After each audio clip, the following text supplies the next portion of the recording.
વડોદરા શહેરના સાવલીના દામોદર પાર્ક 2 માં ચોરીની ઘટના ઘટી છે. ગત રાત્રે તસ્કરોએ બંધ મકાનને નિશાન બનાવ્યું હતું.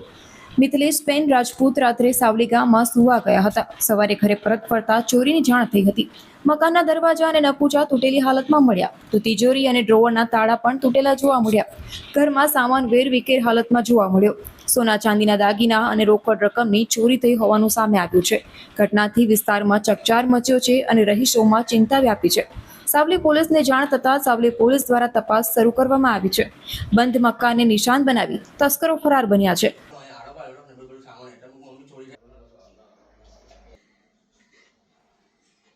अभी 8:30 वागे आया तो हमारा दरवाજો टूटेलो હતો તારો તૂટેલો હતો. મારે જોઈ તો સેન્ટ્રલ લોક में ચાવી નથી જતી હતી તો ફરી જોઈ તો બારી में જોઈ તો બેગ તૂટેલી હતી તિજોરી.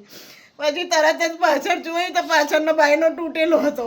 તરત જ जान मिली तो तैयारी में पुलिस स्टेशन फोन करे. पुलिस आई तो पुलिस ने जानकार करी तब घर के अंदर बैठे हमें तो लगी घर में नहीं बैठे बाहर ने बाहर જ હતા અમે. અને બધી 11 આઈટમ હતી મારી સોનાની નાકની તુની મુની ને એ હતી. મંગળસૂત્ર હતો મારો અને કેડ જુડો ને બધું સામાન મતલબ 11 આઈટમ હતી ને 10,000 રૂપિયા કેશ હતું મારું. બધું જ જતું રહ્યું, મારું કશું રહ્યું નહીં.